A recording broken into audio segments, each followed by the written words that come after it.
नमस्कार मेरे प्यारे साथियों, स्वागत है आपका अपने YouTube चैनल पवन हिस्ट्री क्लासेज में।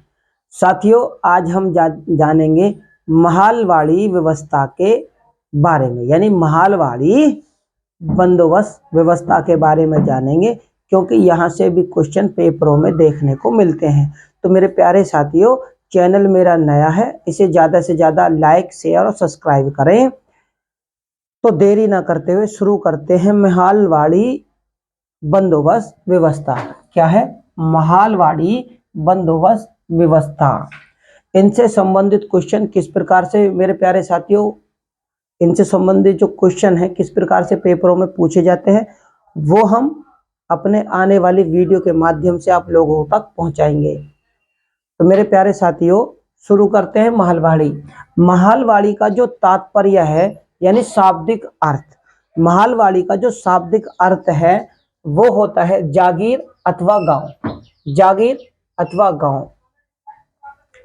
अब ये जो महालवाड़ी व्यवस्था है ये ब्रिटिश भारत के 30% क्षेत्र पर लागू थी। किस पर थी?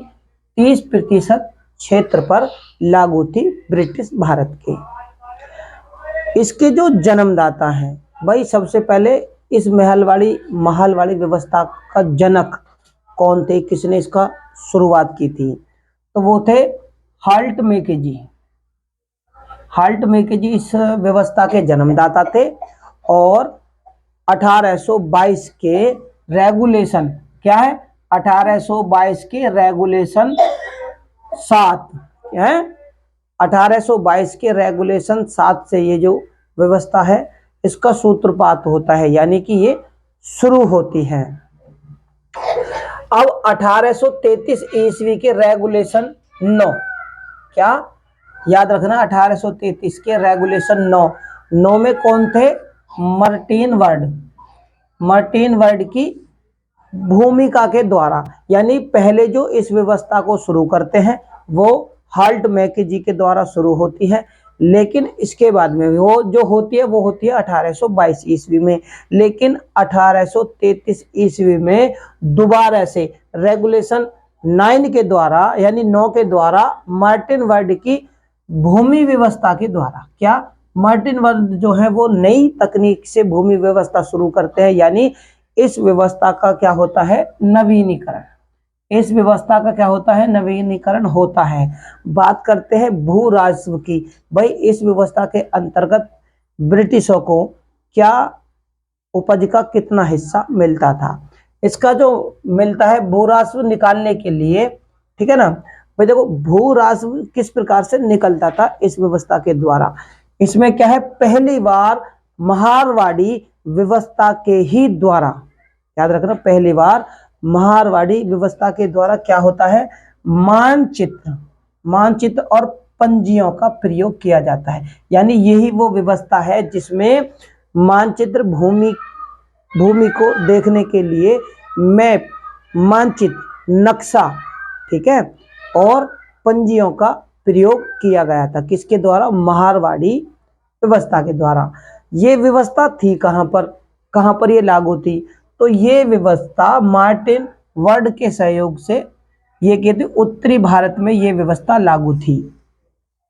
अब ये व्यवस्था उत्तरी भारत में लागू हो गई, लेकिन अब इसका राजस्व कितना मिलता था ब्रिटिशों को? तो भू राजस्व जो था वो सरकार को जो मिलता था, 66% सरकार को इसमें से दिया जाता था। और ये जो व्यवस्था थी लगभग 30 सालों के लिए लागू की गई थी। कितने? 30 सालों के लिए लागू की गई थी। अब होता क्या है? इसी बीच में एक नए व्यक्ति विशेष कह सकते हैं आप इन्हें, तो आते हैं जेम्स टॉमसन।